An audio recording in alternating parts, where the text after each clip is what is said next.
As we go down to the Gulf right now, there was a 6.1 magnitude earthquake just about 100 miles off coast to the western tip of Cuba, about 250 miles southwest of Key West. And we're talking about aftershocks being felt as far north as the first coast, Florida. So here's the deal, folks. This is something that has happened before, but we haven't seen this magnitude in more than 50 years. In fact, the strongest earthquake on record goes back to 1959 in the Gulf, and that was a 6.4.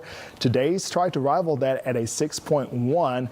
Nonetheless, there are no reports of aftershocks in terms of that immediate area that could likely lead to tsunami warnings. We'll keep our eyes on the situation down there and at home, and more updates in our 10 o'clock report. Jonathan, thanks. A new lawsuit aims to put an end to the UFC fight on the White House South Lawn. The UFC fight card is scheduled for next Sunday. The lawsuit says the fight would violate National Park Service regulations prohibiting sporting events on federal parkland. It also says Congress did not consent to the towering arch overlooking the event space, and no environmental review was conducted before the construction. The White House calls the lawsuit baseless. When the 2026 World Cup kicks off this week, it will be the largest tournament since the World Cup began back in 1930.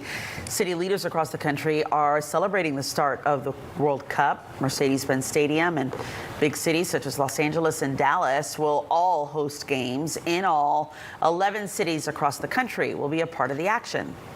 You'll see 78 games, 11 sites that will be set up similar from a safety and security perspective to the Super Bowl.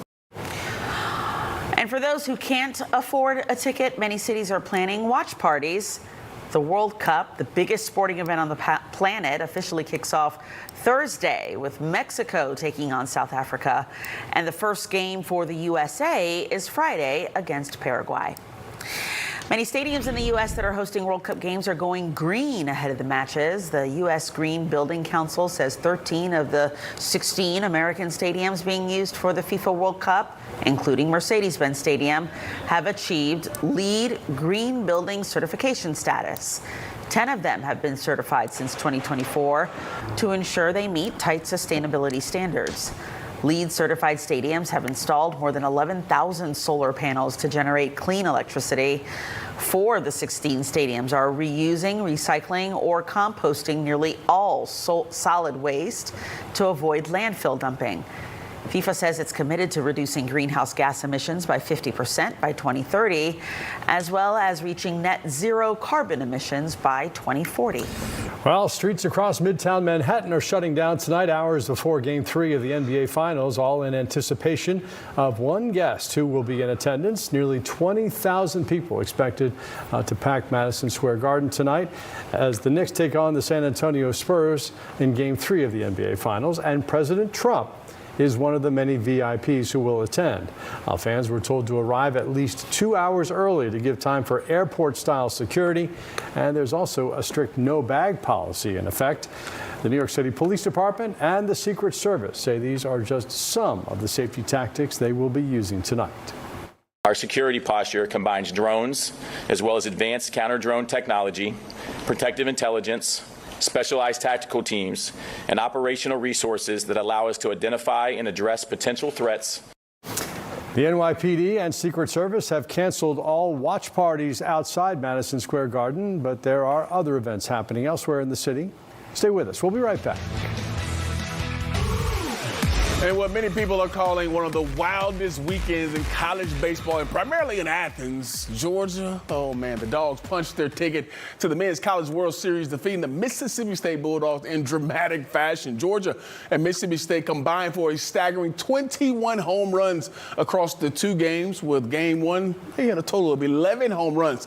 Georgia outlasted Mississippi State in extra innings yesterday to clinch a spot in the World Series for the first time since 2008. Now, it's been a long time coming for the Georgia men's baseball team, but it was the way they ended this series that made it even more dramatic, as everything catcher Dan Jackson, you saw right there, in the top of the 10th, blasted a 2-run shot to give the Dogs the lead. Kudzu Hill was going crazy at the time. Christine was right in the middle. We know it. Bottom of the 10th, and Georgia reliever Justin Bird closes the game out with 2 scoreless innings, walking 2 and striking out 2. And the Dogs in the drought and now are headed to Omaha to face the Texas Longhorns in only head coach Wes Johnson's third season at the helm. I really do go home and think about Omaha, and I think about going to that place and taking Georgia back to this place and you know, securing the legacy that Georgia needs to have in Omaha. I mean, we'll soak it in, you know, for about 12 to 24 hours and then, you know, get right back to the grind. Be where our feet are at, you know, take each day of practice, get better, set us up for, you know, good time in Omaha winning. I think the biggest thing is you can get caught up by the lights a little bit there. So it's like understanding, you know, that you still, you know, we'll have practice days and off days and this, that, and the other. And you got to go get your work in, then you can come back and enjoy yourself a little bit and go watch some ball and take in all that. All right, the Falcons put pen to paper today with wide receiver Drake London today on his new 4-year contract extension. Now, London was selected in the first round, 8th overall of the 2022 NFL Draft, and has been a force since coming into the league. He has quickly become in the conversation of the top wideouts in the game. London became the third fastest Falcon to reach 3,000 career yards in 2024, doing so in 50 games. Our Lexi Bowden was at the branch today and has more on the Falcons' top target. He's wired the right way. Commanders showing pressure. Penix going to gun it to the end zone. Touchdown, Drake London. And we're going 9-5 for the first touchdown.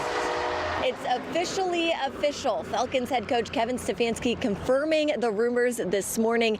Atlanta Falcons wide receiver Drake London and the team reaching a 4-year, $141 million contract, including $100 million in guaranteed money. This deal makes him the third highest paid wide receiver in the NFL. Stefanski going on to say this morning that Drake represents all the things they believe in, how you play the game, approach this game, and how important his teammates are to him. I mean, I called him immediately. Like right when I saw it, I called him. I was so happy for him. You know, he deserves it. He deserves everything that he gets. Like, obviously, he's one of my favorite teammates, probably my top teammate of all time. That's my best friend. That's my brother. And I was just like I was like, bro, like you really rich, bro. Like you have so much money. It gets us going as an offense and as a team, and just seeing how hard he goes. You know, every day, whether it's in practice, middle of August, like third week of camp, like it loses. You know what I'm saying? But it's great, and I think it gets us going. And I'm just, like I said, he deserves everything he got. You know, I think he's a great, you know, piece for this offense and for this team, and he brings everybody along with him. Doesn't like to drop a ball. Doesn't like to have a poor rep in routes versus air. Doesn't like to have a poor rep in 7-on-7. So you see the competitive nature certainly from him show up on a day-to-day basis.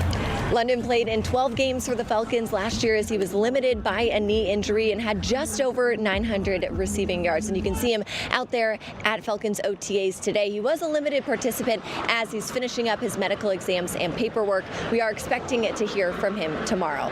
For now, in Flowery Branch, Lexi Bowden, Fox 5 Sports.